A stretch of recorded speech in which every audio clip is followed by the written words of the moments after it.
আসসালামু আলাইকুম, কেমন আছেন? মুখে হাসি নিয়ে আফজাল হোসেন সালামের উত্তর দিয়ে স্ত্রীকে ডেকে আনেন। স্ত্রী একা নয়, সাথে কয়েক পদের নাস্তা শরবত এনে রাখলেন সামনে। সুপ্রভা সেইভাবে আগের জায়গায় দাঁড়িয়ে আছে। সে বুঝে উঠতে পারছে না আসলে হচ্ছেটা কি। শিকদার সাহেব কিভাবে বাড়ি বয়ে অপমান করতে এসেছেন, নানা চিন্তায় মন উদ্বেগ হয়ে আছে সুপ্রভার। যে কারণে এসেছি কথা বাড়াতে চাই না, আমরা সোজা সাপটাই বলে দেই। আপনার মেয়ে সুপ্রভাকে সেই 7 বছর আগে থেকেই আমাদের বেশ পছন্দ হয়েছে।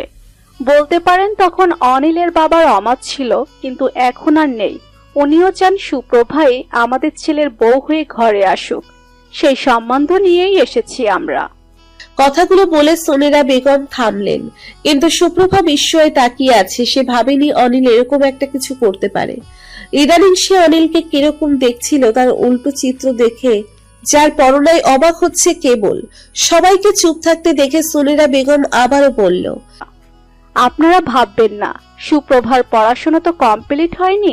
চিন্তা করবেন না, ও আমাদের বাড়ি গিয়ে পড়াশোনা করবে। আমরা কেউ তাতে বাধা দিব না বা আটকেও রাখবো না। ভরসা রাখতে পারেন আমাদের উপর। আপনার মেয়ে চাকরি বাকরিও করতে চায়, তাতেও কোনো সমস্যা নেই আমাদের। শিকদার সাহেব, আপনি এত সহজে এত কিছু মেনে নিলেন কি করে? মানে আদ্র মেনেছে তো? আমি তো বিশ্বাস করতে পারছি না। শিকদার সাহেবের ইচ্ছে করছে গলা ফাটিয়ে সবাইকে বলে দিক তার ছেলে তাকে এখানে ফেলেছে, কিন্তু উপায় নেই। সে চুপ করেই রইল। পরিস্থিতি বেগতিক দেখে অনিল কনুই দিয়ে তার বাবাকে গুঁতো দিতেই শিকদার সাহেব ছেলের ইশারা অনুযায়ী বললেন, না না, আমারও কোনো আপত্তি নেই। আমার ছেলে আপনাদের মেয়েকে বড্ড পছন্দ, সেজন্য এত বছর অপেক্ষা করেছে। আর অপেক্ষা করলে তো বুড়োই হয়ে যাবে। একটাই ছেলে আমাদের, ওর সুখেই আমাদের সুখ, সেজন্য প্রস্তাব নিয়ে এসেছি। এবার আপনারা বলুন কি বলবেন। দেখুন, এটা তো বিয়ের ব্যাপার, একটু ভাবতে হবে। হুট করে তো কিছু বলা যাবে না। আপনারা এত দূর থেকে এসেছেন, একটু বসুন, চা নাস্তা খান, আমরা কথা বলে আসি। শিকদার সাহেব আফজাল হোসেনকে বলল, তবে অতীতে আমার কৃতকর্মের জন্য আমি ক্ষমা প্রার্থী। সেটা রেশ ধরে ফল ভোগ আমার ছেলেকে করাবেন না। আমার ওই একটাই ছেলে। না না, সেদিনের ঘটনা আর আমি মনে রাখিনি। অতিথিদের ছেড়ে চলে এসেছি, সেই ঘটনাও ভুলে গেছি। অকপটে শিকদার সাহেব ক্ষমা চেয়ে নিল। সুপ্রভা কেবল অবাক হয়েই সবটা দেখে যাচ্ছে। সেই দাম্ভিকতায় পরিপূর্ণ শিকদার সাহেবকে যেন আজকে খুঁজেই পাওয়া যাচ্ছে না, এতটা পরিবর্তন। আফজাল হোসেন তার স্ত্রী মমিনা বেগম তিনজন মিলে একটা রুমে চলে গেলেন। তাদের সিদ্ধান্ত নিতে এদিকে সোফাতে বসে আছেন শিকদার সাহেব, সোনেরা বেগম আর অনিল। এতক্ষণ বাবা মা ছিল বলে সুপ্রভা সেখানে দাঁড়িয়ে ছিল। এখন কেবল জানি অস্বস্তি হচ্ছে, সেজন্য ভিতরে চলে গেল। বাবা, তুমি তো পুরো ফাটিয়ে দিয়েছো গো। আমি তো তোমাকে ক্ষমা চাওয়ার বিষয়টা বলিনি, তাও কি সুন্দর করে বলে দিলে। চুমো নাও বাবা। ছেলের আনন্দময় কথা শুনেও শিকদার সাহেবের মন গলানো গেল না। সে কাঠপুতুলের মতন কেবল বসেই আছেন। ভেতরে ভেতরে উনি চাইছেন কখন এখান থেকে যাবে, তবে সেই ভাবনা মনেই পুষে রেখে দিল ছেলের জন্য। কিছু বলল না। নিজেদের ভিতর পরামর্শ শেষ হতেই আফজাল হোসেন সুপ্রভাকে ডাক দেয় ওর মত জানার জন্য।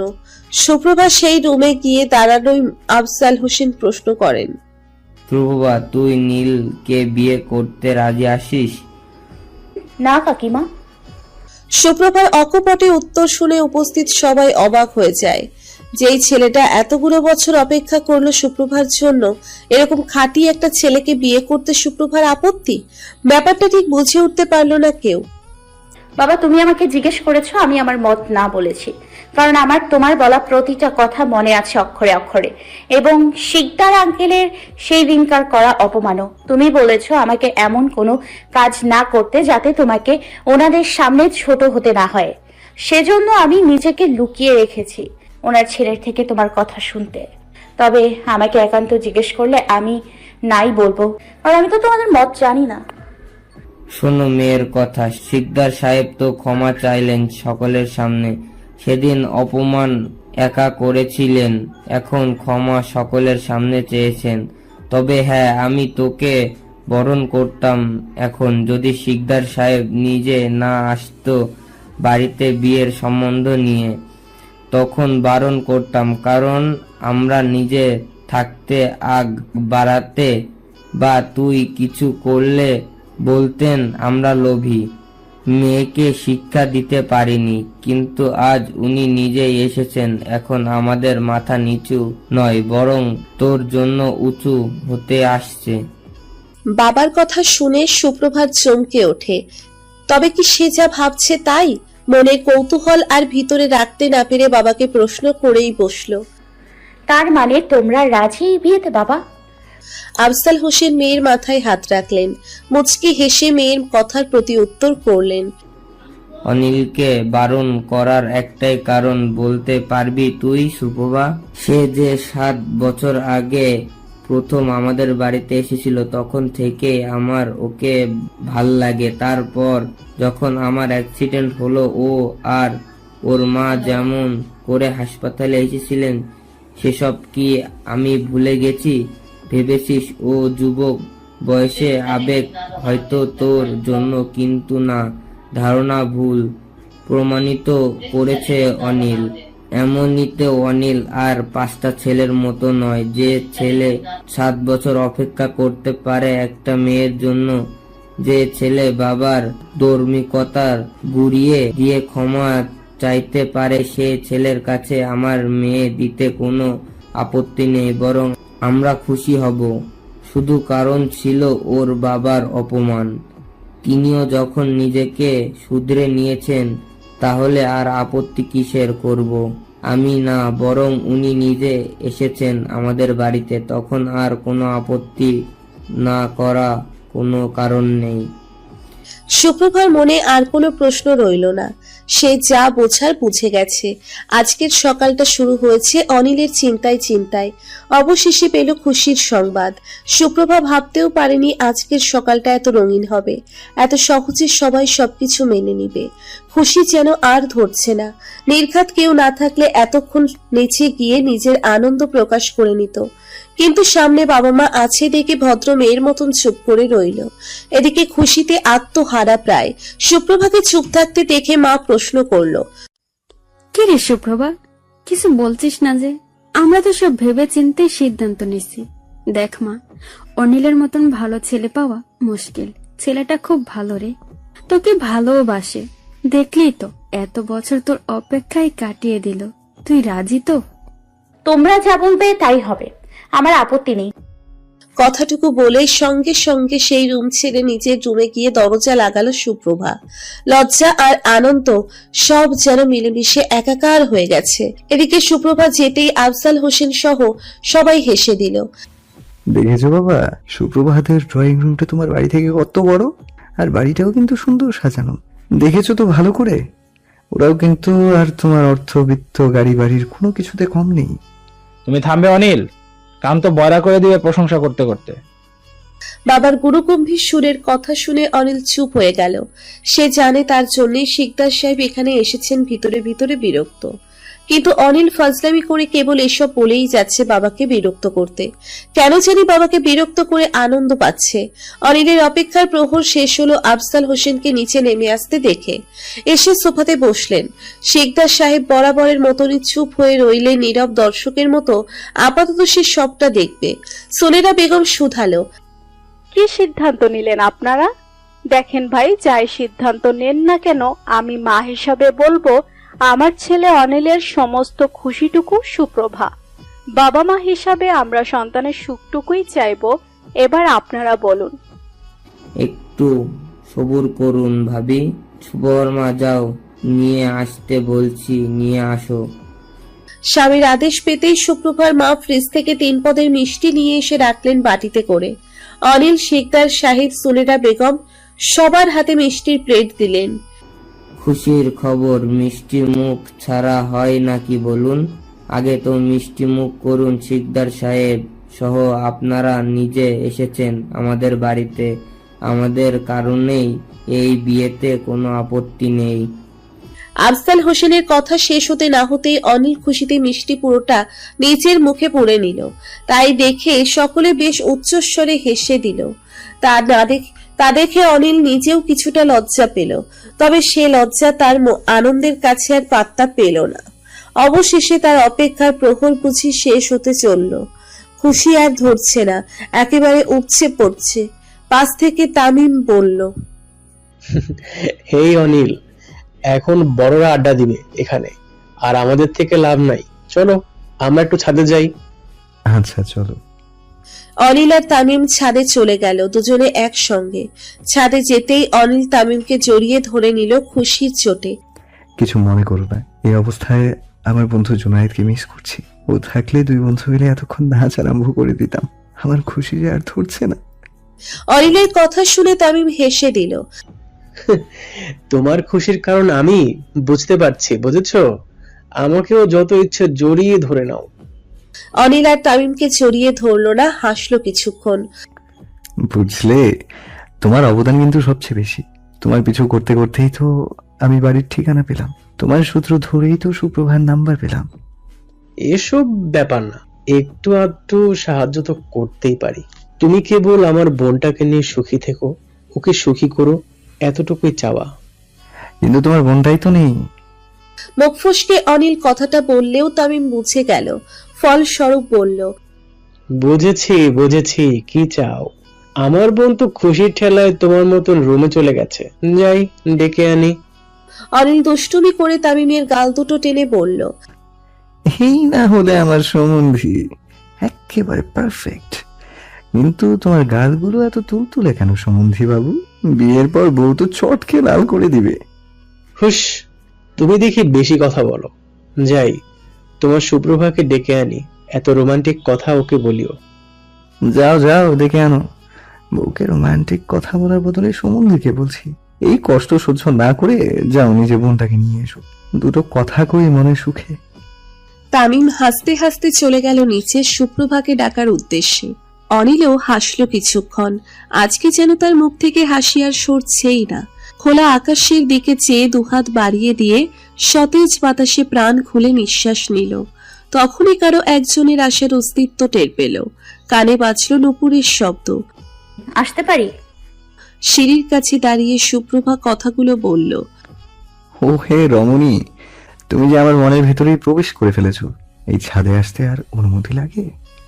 সুপ্রভা ধীর পায়ে এগিয়ে আসলো, তবে একটুখানি দূরত্ব বজায় রেখে অনিলের থেকে। পাশাপাশি দুজন দাঁড়িয়ে আছে। দুজনের মনেই আনন্দের বন্যা বইছে আজকে। উপচে পড়া আনন্দ আর খুশি। এখনো চুপ থাকবে সুপ্রভা? আজকেও মারুন কিসের? আপনি কোথায় ছিলেন?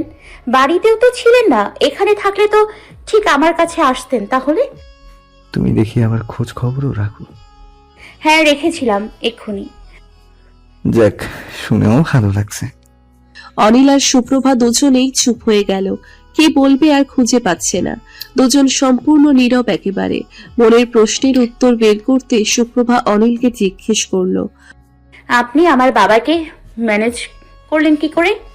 উনি যা মানুষ, আমি তো ভাবতেই পারছি না। তুমি ভাবতে না পারো, কিন্তু আমি ভাবিয়েছি, মানে ওনাকে রাজি করিয়েছি। যাক গে, সেসব কথা বাদ দাও তো। এতদিন তো আমার থেকে দূরে দূরে ছিলে, কেবল এখন কি করবে সুপ্রভা? অনিলের কথায় সুপ্রভা লজ্জা পেল। মাথা নিচু করে ডাকলো খানিকটা। অনিলের চোখে চোখ রেখে কথা বলতে পারছে না লজ্জায়। কি আর করব, আপনার কাছে আমার বিয়ে হবে, বাস। আমাকে যে এতদিন অপেক্ষা করালে, তার বেলা এখন কি হবে শুনি? কিছু হবে না, আমি যাই এবার। অনেকক্ষণ হলো এসছি, আপনিও যান এবার। তোমার প্রেমিতে হলাম অন্ধ, ফিরে যাবার পথ যে বন্ধ। অনিল বুঝলো সুপ্রভা লজ্জাতে কথা বলতে পারছে না, অস্বস্তি লাগছে। অনিলও আর লজ্জা বাড়ালো না। সুপ্রভা হেঁটে চলে যাচ্ছিল, ঠিক সেই মুহূর্তে অনিল বলে উঠল, মেয়ে হয়ে গড়েছ জীবন, রমণী হয়ে সাজাও হৃদয় অগোচরে। জানি না তুমি কি যে চাও। আপনাকে পাইলেই জীবনের চাওয়া সব শেষ। চাই আমি আপনাকে, ওহে সুদর্শন পুরুষ। সুপ্রভা পেছন ফিরে তাকিয়ে কথাগুলো বলে চলে গেল তাড়াহুড়ো করে। এদিকে অনিলের মুখেও হাসি ফুটল সুপ্রভার কথা শুনে। আজকে কেবলই খুশির দিন দুটো মানুষের। সকাল সকাল ধোঁয়া ওঠা চায়ের কাপ নিয়ে রুমের বারান্দায় দাঁড়িয়ে আছে সুপ্রভা। হাতে একটা বই নিয়ে এসে হুমায়ুন আহমেদের। বইয়ের নাম অপেক্ষা। বেশ আগ্রহ নিয়ে বইটা পড়ছে। কয়েকটা পৃষ্ঠা পড়তেই চোখের সামনে জীবন্ত অপেক্ষামান অনিলের মুখস্থি ভেসে ওঠে কেবল। অপেক্ষা বইয়ের মতনই অনিল কতগুলো দিন অপেক্ষা করেছে। চায়ের কাপে চুমুক দিতেই মুঠো ফোনটা বেজে ওঠে। তৎক্ষণাৎ রুমে গিয়ে ফোনটা নিয়ে আসে বারান্দায়। দেখছে অনিল ফোন করেছে। এই তো কালকে পাকা কথা ঠিক করার পর রাত হয়ে গিয়েছিল বাড়িতে পৌঁছতে। তখন আর অনিল কল করেনি। সুপ্রভার কেমন অস্বস্তি লাগছিল অনিলকে কল করতে। যদিও পাকা কথা ঠিক হয়ে গেছে ততক্ষণে, তাও এত বছর তো সে মানুষটাকে অপেক্ষাই করিয়েছে। মনে মনে সিদ্ধান্ত নিল সুপ্রভা মানুষটাকে কম কষ্ট সে দেয়নি। আর নয়, এবার শান্তি দেবার পালা। সকাল সকাল অনিলের কল পেয়ে মনটা ফুরফুরে হয়ে গেল সুপ্রভার। কল রিসিভ করতেই শুনতে পেল অনিলের কণ্ঠস্বর। শুভ সকাল সুপ্রভা। শুভ সকাল, ভালো আছেন? হ্যাঁ, ভালো থাকার কারণ তো তুমি। তোমাকে পেয়ে গেছি, যে খারাপ থাকি বা কি করে বলো তো। সুপ্রভা অনিলের কথা শুনে চায়ের কাপে চুমুক দিতে দিতে উত্তর দিল, বেশ তো, ভালো থাকাই ভালো। নাস্তা করেছো? আপনি করেছেন? আচ্ছা, ভালোবাসি সুপ্রভা, বড্ড বেশি ভালোবাসি। অনিলের কথা শুনে সুপ্রভা লজ্জা পেল। কথা বলার মাঝখানে হুট করে ভালোবাসি বলা হাসলো একটু করে। প্রত্যুত্তরে বলল, আশ্চর্য মেয়ে তো তুমি। ভালোবাসার প্রতি উত্তরে কেউ এটা বলে? কি বলতে হয় তুমি জানো না? সব কথা কি বলতে হয়? কিছু কথা তোলা থাক না। না, তোমাকে বলতেই হবে। বলো তুমি আমাকে ভালোবাসো কিনা। আচ্ছা, বললাম তো সেটা তোলা থাক। ভালোবাসি বললে কি ভালোবাসা হয়ে যায়? সেটা তো বুঝে নিতে হয়, অনুভব করতে হয়। অনিল বুঝলো সুপ্রভা এত সহজে ভালোবাসি স্বীকার করার মেয়ে নয়। কিন্তু অনিল ও রাজছোর বান্দা, সে শুনেই ছাড়বে। অতঃপর সুপ্রভাকে বলল, আচ্ছা সুপ্রভা, এখন যদি আমি বিয়েটা ভেঙে দিই তাহলে কি হবে? অনিলের কথা শোনার সঙ্গে সঙ্গে চায়ের কাপটা হাত থেকে পড়ে যায় মাটিতে। সুপ্রভা বিস্ময়ে থ হয়ে গেল পুরো। কি বলছেন? কি বিয়ে ভেঙে দেবেন? তুমি তো আমাকে ভালোবাসোই না, তাহলে আমি বিয়ে কেন করবো তোমাকে? না, কে বলেছে আমি আপনাকে ভালোবাসি না? ভালোবাসি তো। ভালো না বাসলে বিয়েতে রাজি হতাম? আপনাকে ভালোবাসি বলেই তো রাজি হয়েছি। সুপ্রভার কথা শুনে অনিল বেশ শব্দ করে হেসে দেয়। এই না বললে তুমি ভালোবাসি বলবে না, তাহলে এখন কি বললে শুনি? অনিলের কথায় সুপ্রভার হুঁশ ফেরে। সে যে তাড়াহুড়োয় কি বলতে কি বলে ফেলেছে এখন বুঝেছে। অনিল তাকে কথার জালে ফাঁসিয়েছে। আপনি তো দেখি ভালোই কথার খেল দেখাতে পারেন। তোমার জন্য কত কি তো শিখে গেছি সুপ্রভা। এইসব আর কি, এটা তো কোনো ব্যাপারই না। আমি জানি আমার সুপ্রভা আমাকে ভালোবাসে, আমি অনুভব করতে পারি সেটা, শুধু সেটা সে মুখে ফুটে বলতে পারে না। হয়েছে হয়েছে, আর বলতে হবে না। আপনার সাথে কথায় পেরে ওঠা যায় না কিছুতেই। আচ্ছা শোনো, তুমি একটু নীলতুলি রেস্টুরেন্টে আসতে পারবে? এত সকাল সকাল সেখানে কেন যাব? আরে সকাল কই, দেখো 10টা বেজে গেছে তো। সুপ্রভা ফোনটা কান থেকে সরিয়ে দেখলো সত্যিই তো 10টা বেজে গেছে প্রায়। আচ্ছা কেন আসবো বলুন? একটা সারপ্রাইজ আছে তোমার জন্য, তাই আসবে। আচ্ছা শোনো, পারলে একটা শাড়ি পরে আসিও কেমন? সুপ্রভা আর কিছু বলার আগেই অনিল কল কেটে দেয়। সুপ্রভা অনিলকে ভালো করে বলেও পারল না সে শাড়ি পরতে কমফোর্টেবল ফিল করে না। পরক্ষণেই আবার ভাবলো অনিল একটা আবদার করেছে, মুখের উপরই বা না করবে কি করে। মনে প্রশ্ন কি আছে সেখানে? সব প্রশ্নের উত্তর খুঁজতে রুমের ভিতরে চলে আসলো। ড্রয়ার খুলে একটা নীল রঙের শাড়ি বের করলো। এটা তার কাকিমা দিয়েছিল, একদিন অনুষ্ঠানে গেছিল, তারপর ভাঁজ করেই রেখে দিয়েছে। আজকে সেই শাড়ির ভাঁজ খুলে গায়ে জড়িয়ে নিল। নীল শাড়ির সাথে ম্যাচ করে হাত ভর্তি নীল চুড়ি পরে নিল। কাজল দিতে বরাবরের মতনই অপছন্দ সুপ্রভার, কারণ কিছুক্ষণ পরে কাজল লেপটে চোখের নিচে কেমন কালো হয়ে যায়, ভূতের মতন লাগে নিজের কাছে। কাজল দেওয়া থেকে বিরত থেকে ঠোঁটে হালকা করে গোলাপি রঙের লিপস্টিক দিয়ে চুলগুলো বিনুনি করে সামনে এনে ছেড়ে দিল। কানে ঝুমকো পড়েছে গলা খালি। এবার আয়নায় চোখ বুলালো সুপ্রভা। সবই ঠিক আছে, তবুও কেমন জানি খালি খালি লাগছে। কি খালি লাগছে বুঝতে পারছে না সুপ্রভা। গলায় গয়না পরবে? বড় ঝুমকার সাথে গলা ভর্তি করে গয়না পরলে ভাল লাগবে না। অনেকক্ষণ ভাবাভাবির পর কপালে একটা টিপ দিল, আবার আয়নায় দৃষ্টিপাত করলো। এবার একটু ভালো লাগছে, তাও কেন জানি ইনকমপ্লিটই লাগছে। আর ভাবাভাবিতে সময় পার না করে রওনা দিল রেস্টুরেন্টের উদ্দেশ্যে। রেস্টুরেন্টের ভিতরে যেয়ে চেয়ার টেনে বসলো। কি করবে কিছুই বুঝতে পারছে না সুপ্রভা। ফোন বের করলো অনিলকে কল করবে বলে। রিংটোনের আওয়াজ হতেই মাথা তুলে সামনের দিকে তাকালো। কালো রঙের শার্ট পরে অনিল সুপ্রভার দিকে এগিয়ে আসছে। সুপ্রভা অবাক দৃষ্টিতে তাকিয়ে আছে অনিলের দিকে। এটাই তবে সারপ্রাইজ ছিল। সারপ্রাইজটা মন্দ লাগেনি সুপ্রভার। অনিল শার্টের হাতা গুটিয়ে সুপ্রভার সামনে বসলো। অপেক্ষা করিয়েছি একটু, আর আসলে অত দূর থেকে আসতে একটু জ্যামে পড়েছিলাম। না, আমি তো মাত্রই এসেছি, 5 মিনিটও হয়নি। আপনি আসবেন আর আমাকে একটুও বললেন না। কি দরকার ছিল আসার? না আসলে তোমার মতো এত সুন্দর সাজগোজ করা মুখটা দেখতে পেতাম কি করে? এই তো গতকালকে আসলেন, আবার আজকেই কেন আসতে গেলেন? মেয়ে, তুমি যে বড্ড জ্বালিয়েছো আমাকে প্রণয় বিরহে। প্রেম করে সেটা এবার উসুল করে নিতে হবে না, নাকি আমি কেবল অপেক্ষাই করবো তোমার জন্য? সুপ্রভা মুচকি হাসলো অনিলের কথা শুনে। অনিলকে কিছু বলতে যাচ্ছিল, ঠিক সেই মুহূর্তেই দেখতে পায় সুপ্রভা তামিম সামনে বসে আছে। কখন যে আসলো টেরই পায়নি। সুপ্রভা তামিমকে দেখতে পেলেও তামিম দেখতে পেল না, কারণ তামিম সুপ্রভার দিকে পিঠ দিয়ে বসেছে। এই যে দেখুন তামিম ভাইয়া।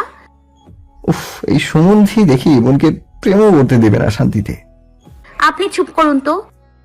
অনিল বসা থেকে উঠে দাঁড়িয়ে সুপ্রভার হাত ধরে বসলো, তারপর বলল, তুমি চুপ করো। বোন একটু প্রেম করবে, ভাই সিজি ক্যামেরার মতো এসে বসে আছে। বিষয়টা কেমন হলো? চলো এখান থেকে। সুপ্রভা দাঁড়িয়ে উত্তর দিল, আরে পরে যাব। দেখছেন না তামিম ভাইয়ার সাথে একটা মেয়েও আছে, দেখুন দেখুন, তার হাতে আবার গোলাপ ফুল। বাবা, আমি যাই ভাইয়াকে জিজ্ঞেস করি গিয়ে। আপনি হাত ছাড়ুন। চুপ করো। কিছু কি বোঝো না তুমি নাকি? মেয়েটার সাথে তোমার ভাই কত হাসি খুশি কথা বলছে, আর আমি জানি এটা তামিমের গার্লফ্রেন্ড। প্রায় 7-8 মাস মতন হবে ওরা সম্পর্কে আছে। তুমি কোন আক্কেলে ওদেরকে বিরক্ত করতে যাবে মাঝখানে শুনি? অনিলের কথা শুনে সুপ্রভা অবাক দৃষ্টিতে তাকালো। তার ভাই প্রেম করছে। দিনা মেঘে বজ্রপাত যেন সুপ্রভার কাছে। কি তামিম ভাইয়ার প্রেম? উনি প্রেম কি করবে? যা আলা ভোলা মানুষ। আমাকে একটু বললো না বাড়িতে যাই আজকে, ভাইয়ার খবর আছে। সবাই তোমার মতো না। তামিম নিজে থেকে সম্পর্কে জড়ায়নি। মেয়েটা তামিমকে আগে বলেছিল। আর সবাই কি তোমার মতো রসকসহীন ভাবে জীবন পার করবে? সত্যি ভালোবাসে মেয়েটা তামিমকে, সেই জন্য আর বাধা দিতে পারেনি। কয়েকদিনের ভেতরেই হয়তো বাড়িতে বলবে। অনিলের কথা শুনে সুপ্রভা কোমরে হাত দিয়ে জিজ্ঞেস করলো, আপনি দেখছি আমার থেকে বেশি জানেন আমার ভাইয়াকে। হ্যাঁ জানি তো, তামিমের সাথে মিশেছি, আমি যোগাযোগ রেখেছি, টুকটাক সবই জানি। এবার চলো, এখানেই কথা বলে বলে দিনরাত পার করবে? সুপ্রভার উত্তরে অপেক্ষা না করে অনিল এবার সুপ্রভার হাত ধরে টেনে নিয়ে বাইরে চলে গেল। ওদিকে তামিম এতই ব্যস্ত একটু খেয়ালও করলো না পাশ দিয়ে যে তার বোন গেল। সুপ্রভা আর অনিল রেস্টুরেন্ট থেকে বেরিয়ে বাইরে একটু রাস্তার পাশে দাঁড়ালো। সুপ্রভার পাশে অনিল দাঁড়িয়ে আছে।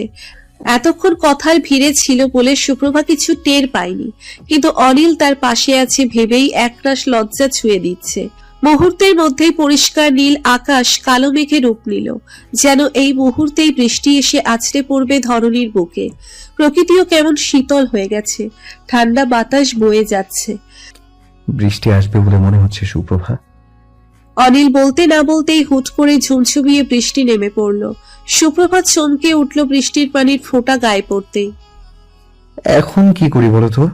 আশেপাশে তো কোনো ছাউনি নেই, রেস্টুরেন্টটাও তো দূরে ফেলে এসেছি। আচ্ছা চলো, ওই যে ছোট্ট একটা চায়ের দোকান দেখা যাচ্ছে, সেটাই গিয়ে বসি। সুপ্রভাও আর না করলো না, হাঁটা ধরলো। গায়ে বৃষ্টির ঠান্ডা ফোঁটা পড়ছে।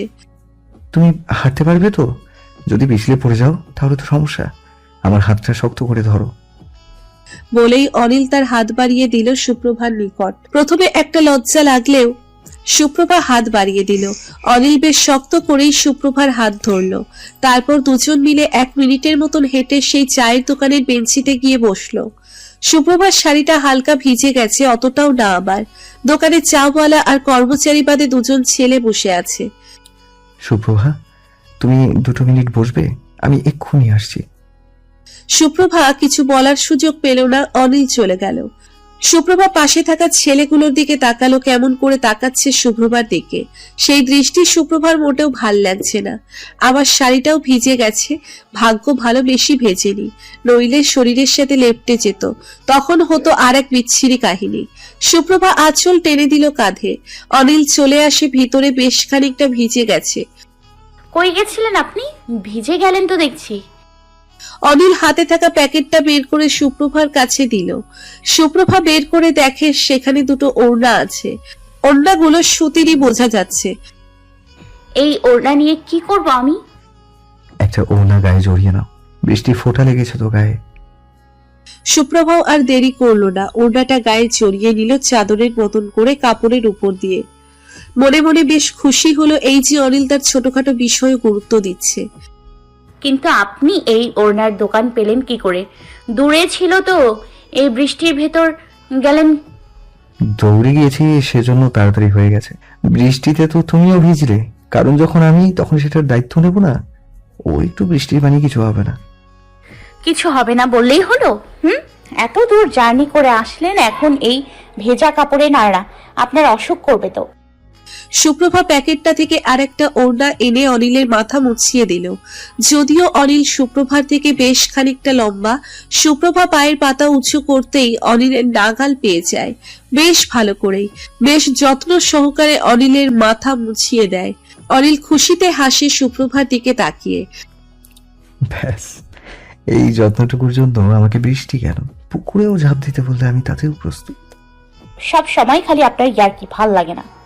অনিল আর সুপ্রভার কথার মাঝখানে চাওয়ালা কাকু বলে উঠল, কি ভাই, ভাবি যান তো দেখি মেলা ভালোবাসে আপনারে। অনিল ফের ঠাট্টার সুরে বলল, হ্যাঁ, সে আজকেই দেখলাম তাহার ভালোবাসা। ঘুরতে আসছিলেন নিশ্চয়, বৃষ্টিতে আটকে পড়েছেন। থাকা সমস্যা নেই, আমি চা দিই, 2 কাপ চা খেইলন। চা খাইতে খাইতে বৃষ্টি দেন, ভালো লাগবে। অনিলও বারণ করলো না। 2 কাপ চা এনে 1 কাপ নিজে আর 1 কাপ সুপ্রভার দিকে দিল।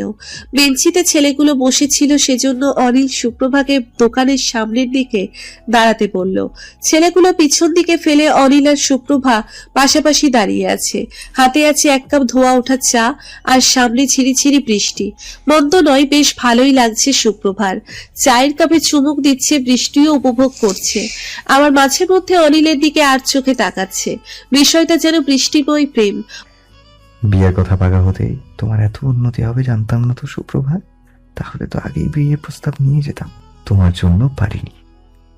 হয়েছে হয়েছে, আর বলতে হবে না, বড্ড বেশি বলেন আপনি। চা খাওয়া শেষ, বৃষ্টিও শেষ, চলুন যাওয়া যাক। অনিল আর কথা বাড়ালো না। বেশ অপেক্ষায় সময় দুজন একসাথে ছিল, সেটা বৃষ্টির জন্য হলেও সময়টা দারুণ ছিল অনিলের জন্য। বৃষ্টির স্যাঁতসেঁতে রাস্তায় দুজন পাশাপাশি হাঁটছে। অনিলের ইচ্ছে হলো সুপ্রভার হাত ধরতে, কিন্তু ধরলো না। যদি সুপ্রভা কিছু মনে করে, নিরাপত্তা ভাল লাগলো না, কথা শুরু করলো অনিল। তোমাকে একটু সারপ্রাইজ দিতে চেয়েছিলাম, তার হলো কই? বৃষ্টির জন্য দেখো আটকা পড়ে গেলাম। আপনি যে এত দূর থেকে এসেছেন, এটাই তো আমার জন্য সবচেয়ে বড় সারপ্রাইজ। সুপ্রভার কথা শুনে অনিলের মুখে হাসি ফুটে উঠল। 2 দিনে মেয়েটা বেশ পরিবর্তন হয়ে গেছে, বিয়ের কথা পাকা হতেই। বোঝাই যাচ্ছে এতদিন একটা পাহাড় আটকে ছিল, যেন 2 পরিবারের বিয়ের সম্মতিতে সেটা সরে গেছে। আচ্ছা চলুন না, ঝালমুড়ি খাই। তুমি এসব খাও? হ্যাঁ, তো স্কুলে থাকতে আমি আর রূপন্তী খেতে খেতে বাড়ি ফিরতাম। অনিলও আর দেরি না করে ঝালমুড়ি নিয়ে আসলো। আবারও ঝালমুড়ি খেতে খেতে দুজনে পাশাপাশি হাঁটতে লাগলো। কোনো কথা না বলে কিছুক্ষণ নিরাপত্তা পালন করে অনিল বলল, জানো সুপ্রভা, এই যে তোমার সাথে বৃষ্টিতে ভিজেছি, চা খেয়েছি দুজনে পাশাপাশি দাঁড়িয়ে, একসাথে হেঁটেছি, আবার হাঁটতে হাঁটতে ঝালমুড়িও খেয়েছি। তুমি আমার জন্য সেজেছ, তোমার সাথে একসাথে সময় পার করেছি। এটুকুই আমার প্রাপ্তি তোমাকে ভালোবেসে। এই আজকের প্রাপ্তিটুকুর কাছে দীর্ঘ 7 বছরের অপেক্ষা সব ফিকে পড়ে যায়। এর চেয়ে বেশি যেন আপনাকে দিতে পারি, সেটুকুই চেষ্টা করব যতদিন বাঁচি। অনিল মুচকি হেসে সুপ্রভার হাত ধরে হাঁটতে লাগলো।